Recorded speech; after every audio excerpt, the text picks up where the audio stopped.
मेरी जवान बेटी की हालत ख़राब रहने लगी। वह कुछ बोलती नहीं थी और रात को जल्दी ही अपने बिस्तर में घुसकर दरवाज़ा अंदर से बंद कर लेती थी। बेटी से पूछती तो वह कुछ न बताती।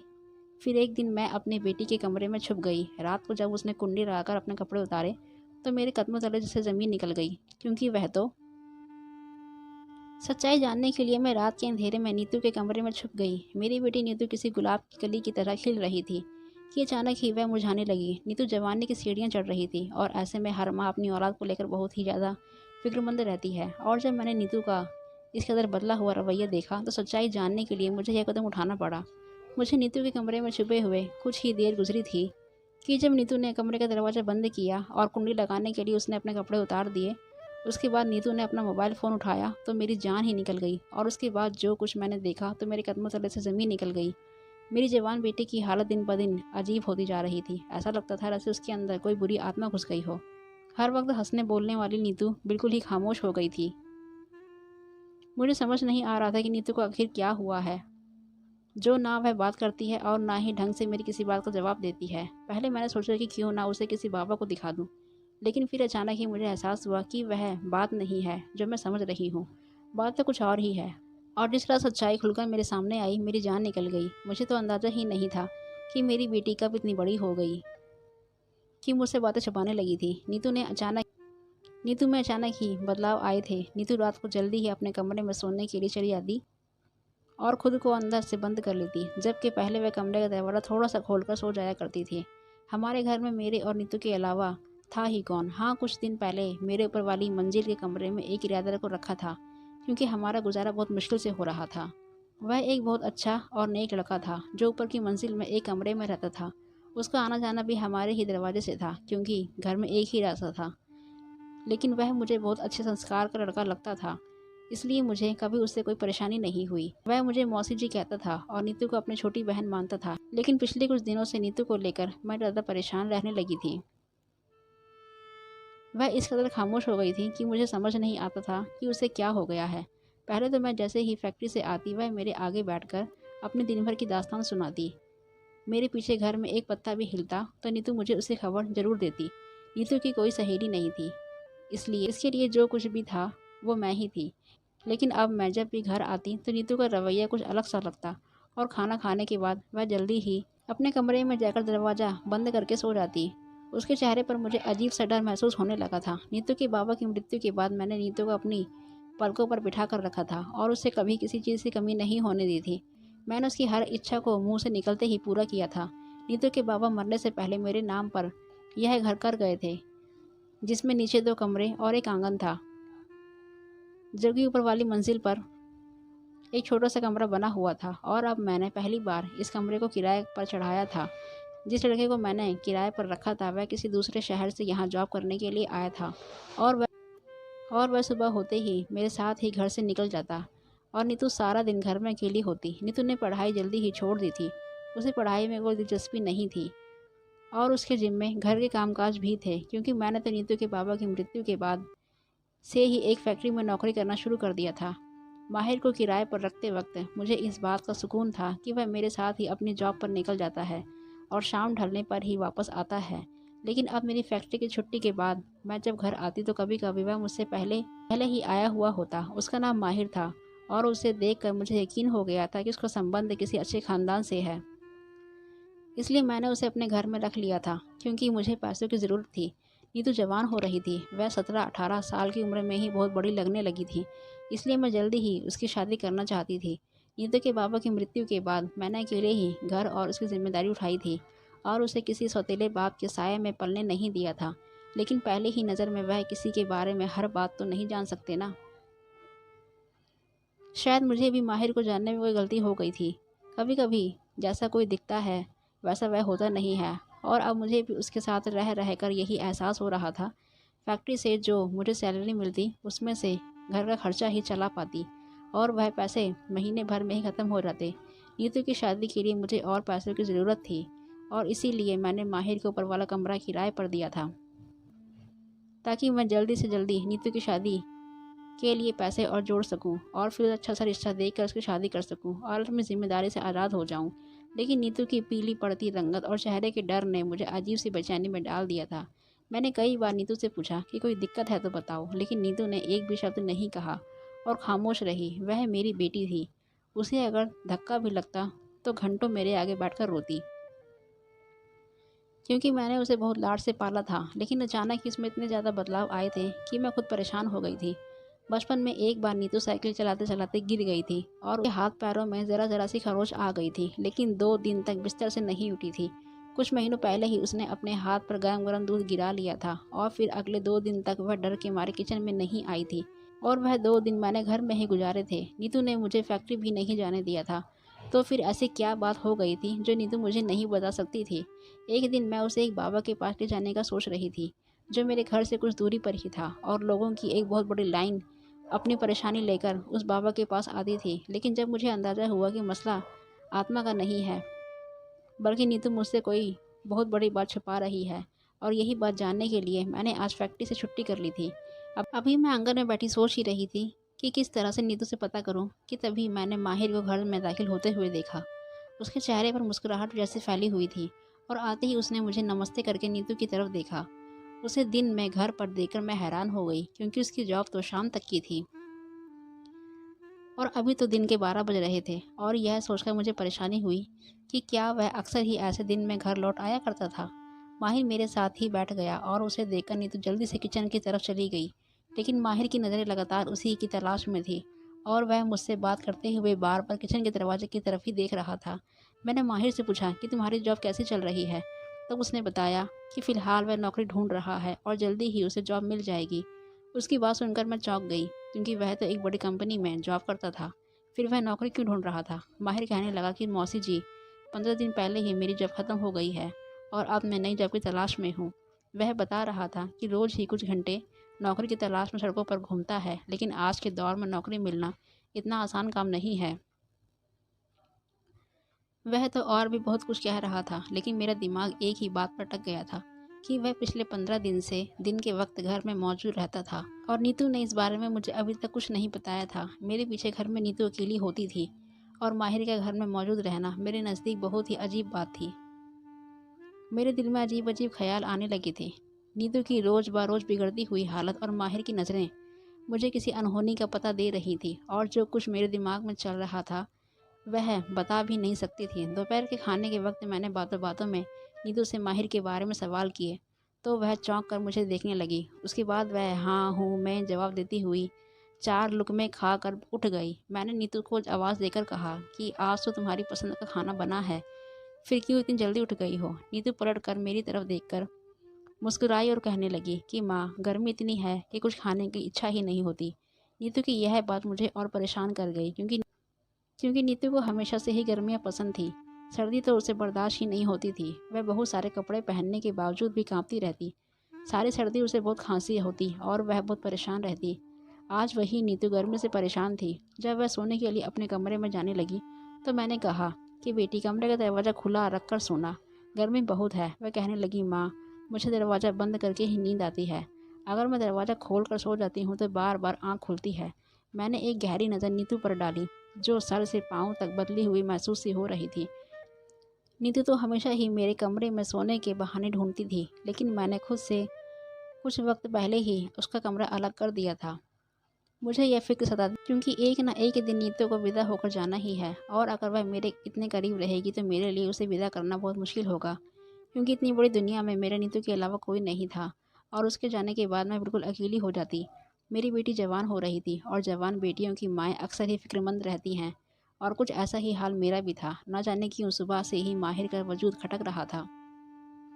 रात के खाने के बाद मैं नीतू को ज़बरदस्ती अपने साथ लेकर बैठ गई कि चलो आज हम दोनों माँ बेटी कुछ देर बातें करते हैं। कि इतने में माहिर सीढ़ियाँ उतरकर नीचे चला आया। शायद वह कहीं बाहर जा रहा था, लेकिन वह हम दोनों को देखकर हमारे पास ही आ गया। मुझे उसका इस तरह हमारे बीच बैठना आज बहुत अजीब सा महसूस हो रहा था, जबकि अक्सर ही वह हम दोनों के साथ बैठा करता था। जैसे ही वह हमारे साथ आकर बैठा तो मैं खामोश हो गई। मैं अकेले में नीतू के साथ बात करना चाहती थी, वक्त गुजारना चाहती थी, ताकि नीतू से इस बदलाव की वजह जान सकूं। लेकिन माहिर की मौजूदगी में मैं उससे कुछ भी नहीं पूछ सकती थी। कुछ ही देर में मैंने माहिर से कहा कि बेटा, तुम भी जाकर आराम करो, रात बहुत हो गई है, हम दोनों भी सोने के लिए लेटने वाले हैं। जबकि मेरा इरादा सोने का बिल्कुल नहीं था। लेकिन माहिर को भेजने के लिए मैंने झूठ का सहारा लिया। माहिर शायद मेरा मतलब समझ गया था, इसलिए वह खामोशी से उठकर चला गया। मैंने आज तक उसको एक बहुत अच्छा और नेक लड़का ही पाया था, लेकिन इंसान कब बहक जाए ये उसको क्या खबर होती है। थोड़ी ही देर में नीतू भी अपने कमरे में जाकर दरवाज़ा बंद करके सो गई, लेकिन मेरी नींद उड़ चुकी थी। मुझे माहिर की नज़रें कुछ अजीब उलझन में डाल रही थी। उसका नीतू से बात करने की कोशिश करना, नीतू को बहाने बहाने से देखना और दिन में मेरी गैर मौजूदगी में भी घर में होना, मुझे सब कुछ अजीब सा लग रहा था। और सबसे बढ़कर नीतू का बदलता हुआ रवैया। यह रात मैंने करवट बदल कर गुजार दी और जब सुबह उठी तो नीतू का चेहरा फिर से वही बुझा हुआ था। ऐसा लग रहा था जैसे वह रात भर रोती रही है। मैं फैक्ट्री से इतनी ज़्यादा छुट्टियां नहीं ले सकती थी, इसलिए मजबूरन मुझे नीतू को घर छोड़कर जाना पड़ा। लेकिन मेरा सारा ध्यान नीतू में ही अटका रहता था और मैं अपने काम पर भी सही तरीके से तवज्जो नहीं दे सकी। बहुत मुश्किल से जैसे तैसे मैंने आधा दिन गुजारा, लेकिन नीतू को लेकर मेरे दिल में अजीब से ख्याल आ रहे थे। इसलिए मैंने आधी छुट्टी ली और घर वापस आ गई। घर के दरवाजे की चाबी मेरे पास हमेशा ही रहती थी। मैंने सोचा कि नीतू काम में बिजी होगी, इसलिए खुद ही दरवाज़ा खोलकर अंदर आ गई। लेकिन यह देखकर मेरी हैरत की इंतहा ना रही कि माहिर नीतू के पास खड़ा कुछ बातें करने में बिजी था और उन दोनों को एक साथ देखकर मेरे तन बदन में आग लग गई थी। यकीनन नीतू और माहिर ने मिलकर कुछ ऐसा किया था जिसकी वजह से नीतू के चेहरे का रंग पीला पड़ गया था। नीतू की खूबसूरत जवानी और हुस्न को देखकर माहिर ने उसके साथ कुछ ऐसा वैसा ना कर दिया हो। यह ख्याल आते ही मेरे अंदर बेचैनी की लहर दौड़ गई। मैंने दिल में सोच लिया था कि मैं माहिर को अपने घर से चलता कर दूंगी और अब कोई नया किराएदार नहीं रखूंगी। मेरी बेटी की खामोशी के पीछे ज़रूर कोई बड़ी बात छिपी हुई थी और अब मुझे इस वजह को जानना था। और मुझे अंदाज़ा था कि इसकी वजह कहीं ना कहीं माहिर ही है, क्योंकि माहिर के इस घर में आने से पहले नीतू एक आम जिंदगी गुजार रही थी। वह यहाँ से वहाँ उछलती फिरती, हंसती मुस्कुराती रहती थी। रात को जैसे ही नीतू अपने कमरे में सोने के लिए जाने लगी तो मैंने उससे कहा कि मैं सोने के लिए अपने कमरे में जा रही हूँ। नीतू एक बार घर के दरवाजे को अच्छी तरह चेक करके आओ। और मैं खुद भागकर उसके कमरे में जाकर छुप गई। नीतू शायद यह बात समझ रही थी कि मैं अपने कमरे में चली गई हूँ, इसलिए वह अपने कमरे में गई और उसने फ़ौरन ही दरवाजे को कुंडी लगा ली। मुझे समझ नहीं आ रही थी कि घर में सिर्फ हम दोनों माँ बेटी ही मौजूद हैं। ऐसे में उसे कमरे के दरवाजे की कुंडी लगाने की क्या ज़रूरत पड़ रही थी। उसके बाद जैसे उसने अपने कपड़े उतारे तो मेरी जान निकलने लगी, क्योंकि ना जाने नीतू अपने कपड़े क्यों उतार रही थी। कहीं माहिर अपने कमरे में तो नहीं है। मुझे लग रहा था कि मेरी जवान बेटी किसी गलत चक्कर में पड़ गई है और मेरी गैर मौजूदगी में उसने कुछ ऐसा वैसा कर दिया है जिससे मुझे शर्मिंदगी का सामना करना पड़ेगा। मैंने जल्दी से सारे कमरे में नज़र दौड़ाई, लेकिन मुझे कोई भी नज़र नहीं आया। नीतू ने अपने पलंग पर पड़ा हुआ मोबाइल फ़ोन उठाया तो मुझे लगा कि मेरे कदमों तले से ज़मीन निकल गई। लेकिन नीतू ने अपने फ़ोन का टॉर्च जलाया, क्योंकि कमरे में अंधेरा था और वह शायद कमरे की बत्ती नहीं जलाना चाहती थी। इसके बाद नीतू ने मोबाइल की टॉर्च की रोशनी से अपनी अलमारी में से एक गोल सी डिबिया निकाली और उसमें मौजूद क्रीम अपने जिस्म पर लगाने लगी। और बहुत ध्यान से देखने पर मैंने देखा कि उसके जिस्म पर जगह जगह छोटे छोटे लाल चत्ते बने हुए हैं, जिन पर वह आहिस्ता आहिस्ता से क्रीम लगा रही थी। अंधेरे की वजह से मुझे बिल्कुल सही से तो नहीं दिखाई दे रहा था, लेकिन मैं जान गई थी कि नीतू को कोई बीमारी हुई है और नीतू को शायद उन चत्तों से बहुत तकलीफ़ होती है, क्योंकि क्रीम लगाते हुए लगातार उसकी आंखों से आंसू बह रहे थे। उसकी तकलीफ़ देखकर मैं तड़प उठी। नीतू ना जाने मुझसे कब से यह बात छुपा रही थी और ना जाने उसे कौन सी बीमारी हो गई थी कि जिसकी वजह से वह इस कदर तकलीफ़ में शामिल थी। मैं जो माहिर को लेकर गलतफहमी का शिकार हो चुकी थी, मैंने एक बार फिर ना सोचा कि शायद नीतू को कोई तकलीफ़ हो। मैं अचानक ही पर्दे के पीछे से निकलकर नीतू के सामने आई तो मुझे देखते ही परेशान हो गई और अपने कपड़े पहनने लगी। मैंने उसका हाथ पकड़कर उसे रोक दिया और कहा कि मुझे दिखाओ, यह तुम्हें क्या हो रहा है। नीतू एकदम से ही रोने लगी। वह कहने लगी कि माँ, मैं आपको यह बात बताना नहीं चाहती थी, लेकिन पिछले कुछ दिनों से मैं इस बीमारी से ग्रस्त हूँ। मेरे पूरे जिस्म में बहुत तकलीफ़ है और जगह जगह यह छत्ते लाल रंग के बन गए हैं। पहले मैंने सोचा था कि यह बात मैं आपको बता दूं, लेकिन फिर मुझे पता चला कि आप मेरी बीमारी को लेकर बहुत ज़्यादा परेशान हो जाएंगी और हमारे पास इतने पैसे भी नहीं हैं कि हम किसी अच्छे डॉक्टर को दिखा सकते हैं। मैं आपको परेशान नहीं करना चाहती थी, इसलिए मैंने यह बात आपसे छुपा ली। लेकिन एक दिन जब माहिर भाई सीढ़ियाँ उतर रहे थे तो उनकी नज़र मेरे हाथ पर पड़ गई और वह देखते ही पूछने लगे कि नीतू, क्या हो रहा है तुम्हें। मजबूरन मैंने उन्हें सब बता दिया कि मुझे इस तरह की बीमारी हो गई है, लेकिन मैंने यह बात आपको नहीं बताई। तो माहिर भाई कहने लगे कि मेरी माँ को भी यह बीमारी हो जाती है और कोई ऐसी बड़ी बात नहीं है। मैं तुम्हें इसकी दवा ला देता हूँ, तुम्हें 1 महीने के अंदर अंदर आराम हो जाएगा। आप सारा दिन फैक्ट्री में काम करती हैं और मैं यह नहीं चाहती थी कि आप मेरे बारे में सोचती रहें और परेशान रहें, इसलिए मैंने यह बात आपसे छुपा ली। सारी सारी रात सो नहीं पाती हूँ और तकलीफ़ से जागती रहती हूँ। पहले तो इससे भी कहीं ज़्यादा तकलीफ़ होती थी, लेकिन जब से माहिर भाई का दया हुआ मरहम लगाना शुरू किया है तो यह दर्द कुछ कम हो गया है। मैं जो माहिर को गलत समझ रही थी वह तो मेरी बेटी का मसीहा निकला। मैंने नीतू को डांट कर कह दिया कि आइंदा मुझसे कोई भी बात ना छुपाना, क्योंकि पिछले 2 दिन से मैं तुम्हें लगातार लेकर परेशान रही हूँ। वह कहने लगी कि माँ, अब मैं बड़ी हो गई हूँ और मुझे एहसास है कि आपने मेरी खातिर कितनी कुर्बानियाँ दी हैं। बाबा की मृत्यु के बाद आपने दूसरी शादी नहीं की क्योंकि आप मुझे सौतेले बाप के साए में नहीं देखना चाहती थी। मेरी खातिर आप हमेशा अपनी ख्वाहिशों को कुर्बान करती रही और अपनी ज़रूरतों को मार मार कर मेरी ख्वाहिशों को पूरा करती रही। मैं जानती हूँ कि आपने माहिर को भी इसलिए किराए पर रखा ताकि आप मेरी शादी के लिए पैसे जोड़ सकें, इसलिए मैं आपको और परेशान नहीं करना चाहती थी। नीतू की बात सुनकर मैंने उसे गले से लगा लिया। मेरी बेटी को मेरी कितनी परवाह थी और मैंने ना जाने क्या क्या सोच लिया था। अगले दिन मैं नीतू को लेकर एक डॉक्टर के पास गई तो उन्होंने माहिर की दी हुई क्रीम देखकर बताया कि नीतू बहुत अच्छी दवाई इस्तेमाल कर रही है और यकीनन यह जल्द ठीक हो जाएगी। डॉक्टर ने कुछ सावधानियां भी बताईं जिन्हें नीतू ने फॉलो करना शुरू कर दिया। जब हम डॉक्टर के पास से घर वापस पहुँचे तो माहिर सीढ़ियों से नीचे उतरकर कहीं बाहर जाने की तैयारी कर रहा था। मैंने उसे अपने पास बुलाया और उसका धन्यवाद किया तो वह कहने लगा कि मौसी जी, यह तो मेरा फ़र्ज़ था। नीतू मेरे लिए बिल्कुल छोटी बहन के जैसी है और मैं उसे तकलीफ़ में नहीं देखना चाहता था, लेकिन नीतू ने यह बात मुझे आपको बताने के लिए मना की थी।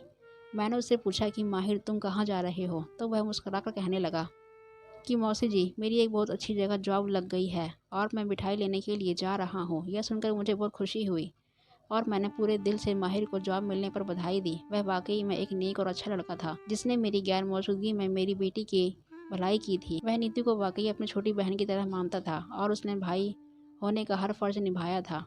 शायद इसीलिए उसकी आजमाइश का वक्त भी ख़त्म हो गया था और उसे नौकरी मिल गई थी। अच्छे लोगों के साथ हमेशा अच्छा ही होता है। मैंने ऊपर वाले का धन्यवाद किया कि मैंने अपनी बेटी या माहिर के साथ कोई ऐसी बात नहीं की थी जिसकी वजह से मुझे उन दोनों के आगे शर्मिंदा का सामना करना पड़े। 1 महीने के बाद ही नीतू की तकलीफ़ और बीमारी दोनों ख़त्म हो गई। वह फिर पहले की तरह घर में उछलती फिर रही थी और मैंने सुकून का सांस ले लिया था। अपनी बेटी को हंसता मुस्कुराता देखकर ही मैं जी रही थी। नीतू को हंसता मुस्कुराता देखकर ही मुझे नई ज़िंदगी मिल गई थी। दोस्तों, ये कहानी आप लोगों को कैसी लगी कमेंट सेक्शन में ज़रूर बताएं।